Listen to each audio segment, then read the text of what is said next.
নমস্কার বন্ধুরা, আপনাদের সবাইকে স্বাগত জানাই। আমি আজকে একটা পাইনঅ্যাপেল দিয়ে একটা রেসিপি নিয়ে এসেছি। Pineapple fried rice. তো অসম্ভব ভালো হয় খেতে। তো এখন প্রচুর পাইনঅ্যাপেল পাওয়া যাচ্ছে। তো আজকে আমি আপনাদের সাথে পাইনঅ্যাপেল দিয়ে রেসিপিটা শেয়ার করলাম। তো খুব ভালো হয় খেতে। এটা শুধুই খাওয়া যাবে, সাথে কোনো কিছু না থাকলেও চলবে। এর জন্য আমি একটা আনারস নিয়েছি। আনারসটার অর্ধেকটা আর কি আমি ব্যবহার করব 1 গ্লাস চালের জন্য। 1 গ্লাস মানে হচ্ছে ধরুন মোটামুটি 200 গ্রাম কি সামান্য বেশি হবে এরকম চাল। আর যে কোনো চালে করতে পারেন, গোবিন্দভোগ অথবা বাসমতি। এখানে আমি খোসা ছাড়িয়ে কাটা আর দেখালাম না। খোসা ছাড়িয়ে আনারস ছোট ছোট টুকরো করে নিয়েছি। অর্ধেকটা আনারস, ওটা মাঝে একটা শক্ত মতো অংশ থাকে, ওটা ফেলে দিতে হয়। খোসাটা ভালো করে ছাড়াতে হয়। আর চোখের মতো অংশ থাকে, ওগুলো ফেলে দিতে হয়। তো অনেক রকমভাবেই কাটা যায়। তো এইটা আর কি যেভাবে আমরা কাটি সেভাবে কেটেছি আজকে। আর এই কড়াইতে আমি সাদা তেল নিয়েছি। সাদা তেলেই রান্নাটা করলে ভালো হয়, যেহেতু এটা ফ্রাইড রাইস। তেলে অল্প সাদা তেল দিয়ে, অলিভ অয়েল হলে ভালো হয়, না হলে অন্য যে কোনো সাদা তেল নিতে পারেন। নিয়ে এর মধ্যে আনারসের আনারসগুলো মানে জল ছেড়ে রস বেরিয়ে এসছে, খুব পাকা। তো জল দেওয়ার তো এমনিও কোনো প্রয়োজন নেই। আর একটু নুন, হাফ চামচ মতো নুন আর ছোটো 1 চামচ চিনি দিয়ে এটা আগে আমি সেদ্ধ করে নিচ্ছি। মানে আনারসের থেকে কাটার সময় প্রচুর রস বেরিয়ে গেছে, সেই রসে এটা সেদ্ধ হয়ে যাবে। জল দেবেন না এতে। আর ঢাকা দিলে আরও এটা জল ছেড়ে যাবে। ঢাকা দিয়ে আগে একটু মিনিট 5 রান্না করে নিতে হবে, যেন এটা সেদ্ধ হয়ে যায়। সেইভাবে এটাকে করে নিতে হবে। তারপরে দেখুন আমি ঢাকাটা খুলে দিয়েছি, এটা সেদ্ধ হয়েই গেছে। কিন্তু এই যে জলীয় যে ভাবটা রয়েছে, অর্থাৎ রসটা যে রয়েছে আনারসের, সেইটা শুকিয়ে নিতে হবে একটু। তার ঢাকা দেওয়ার দরকার নেই, এটা একটু শুকিয়ে নিতে হবে। ঢাকা খুলে দিয়ে এটাকে আমি রেখে দেবো, ঠান্ডা হয়ে যাক, অসুবিধা নেই। আর এদিকে আমি 1 গ্লাস গোবিন্দভোগ চাল নিয়েছি। বাসমতি চালেও করতে পারেন, সেটাও খুব ভালো হয়। তো বাসমতি চালেই সাধারণত এটা করা হয়। আজকে আমি এটা গোবিন্দভোগ চালে করলাম। এর আগে আমি একবার দেখিয়েছি পাইনঅ্যাপেল ফ্রাইড রাইস, সেটা আমি বাসমতি চালেই করেছিলাম। তো এটা চালটা ধুয়ে 10 মিনিট আগে ভিজিয়ে রাখতে হবে, যাতে ভাতটা ভালো হয়। আর এটা দেখুন আমি একদম জলটা শুকিয়ে গেছে, আলাদা করে রেখে দিয়েছি। এটা ঢেলে নেব একটা জায়গায়, কারণ ওই কড়াইটাতে আমি রান্না করব। 10 মিনিট পরে দেখুন এটা চালটা একটু ফুলে উঠেছে, তাহলে ভাতটা ভালো হবে। আর এটা কড়াইতেও করতে পারেন ভাতটা, তবে আমি কিন্তু এটা প্রেসার কুকারই করব। প্রেসার কুকারে এটা 1 গ্লাস চালের জন্য আমি 1.25 গ্লাস জল দিয়ে দেব। আর আমি একটু এই কর্ন নিয়ে নিচ্ছি। ফ্রোজেন কর্ন আমার কাছে ছিল। কর্নের বদলে, কর্ন দিয়েও খুব ভালো হয়েছিল খেতে। আর কর্নের বদলে আপনারা মটরশুঁটি নিতে পারেন। আমি মটরশুঁটি দিয়ে একবার দেখিয়েছি এর আগে, সেটাও খুব ভালো হয়। তো যে কোনো একটা কিছু দেবেন আর কি, হয় মটরশুঁটি দেবেন আর নয়তো ওই কর্ন দিয়ে করতে পারেন। দিয়ে তারপর আমি 1.25 গ্লাস জল দিয়ে দিচ্ছি। দিয়ে এটা একটা সিটি দিয়ে এটা নামিয়ে নেব আর কি। একটার বেশি সিটি দেবেন না। আর কড়াইতে করলে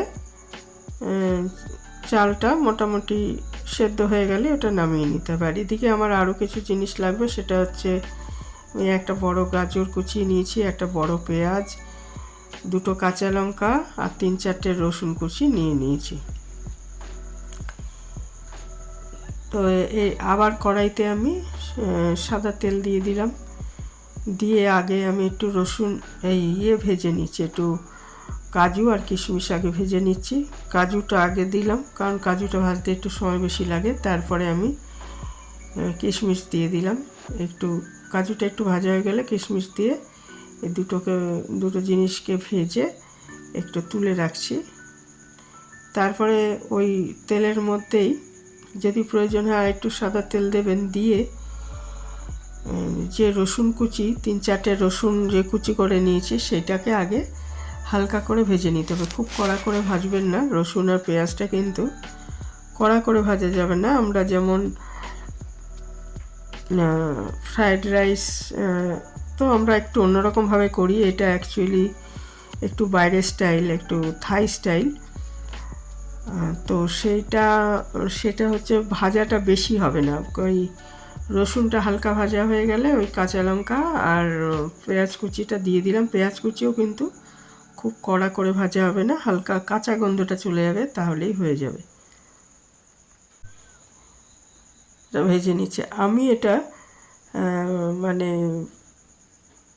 এমনি নিরামিষ বলতে আমরা তো পেঁয়াজটাকেও আমিষই ধরি, তো সেটা বাদ দিলে এমনি এর মধ্যে কিছু মানে মাছ জাতীয় জিনিস পড়েনি, কিন্তু এটা কিন্তু চিংড়ি মাছ দিয়ে করলেও খুব খেতে ভালো লাগে।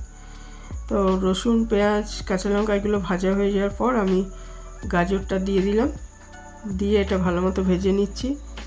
যদি চিংড়ি মাছ দিয়ে করতে চান তাহলে চিংড়ি মাছটা আগে একটু হালকা করে ভেজে তুলে রাখতে হবে। তো আমি এটা এমনি করেছি, চিংড়ি মাছ দিইনি। একটু 1/2 চামচ মতো নুন দিয়ে দিলাম। নুনটা যেহেতু ভাগে ভাগে দেওয়া হচ্ছে সেহেতু একটু বুঝে দিতে হবে। আনারসের মধ্যে অল্প নুন আছে, সেদ্ধ করার সময় দিয়েছি, আর এইগুলো ভাজার সময় একটু দিলাম, আর লাস্টে যখন আমি ভাতটা দেব তখনও কিন্তু নুন দিতে হবে, নাহলে ভাতে নুন ঢুকবে না ঠিক মতো। তো এটা ভাজা হয়ে গেছে মোটামুটি। এরপরে খুব কড়া করে ভাজার কোনো দরকার নেই। আর এখানে দেখুন আমি ভাতটা ঢেলে নিয়েছি, একদমই ঝরঝরে হয়েছে ভাত। ওইভাবে মাপ মতো জল দিয়ে যদি প্রেসার কুকারে করা যায় তাহলে কিন্তু ঝরঝরে ভাত হয়। তো এই ভাতটা আমি এবারে এর মধ্যে দিয়ে দিচ্ছি, দিয়ে ভালো মতো নিয়ে একটু উপরে নিচে করে এই সব জিনিসটা মিশিয়ে দিতে হবে।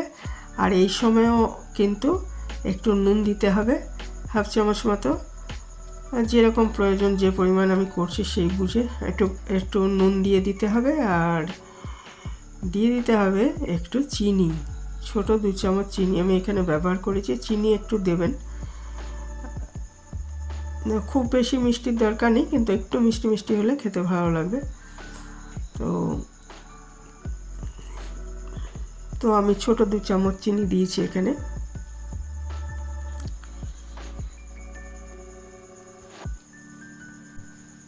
নুন আর চিনিটা দিয়ে খুব ভালো মতো মিশিয়ে দিতে হবে এগুলো সবগুলো।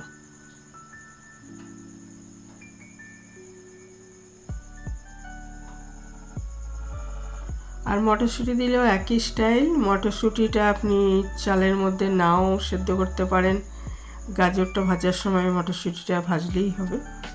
আর এটা কর্ন দিয়েছি বলে আমি একটু ভাতের সাথে এটা সেদ্ধ করেছি।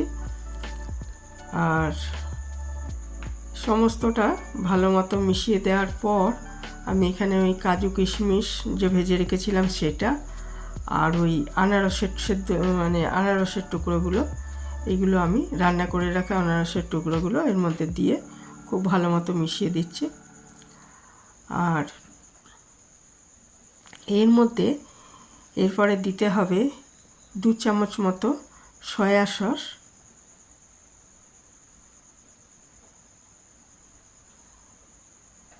সব ভালো মতো মিশিয়ে দিয়ে এর মধ্যে দিতে হবে 2 চামচ মতো সয়া সস, আর হচ্ছে 2 চামচ মতো ভিনিগার আমি এর মধ্যে দেব।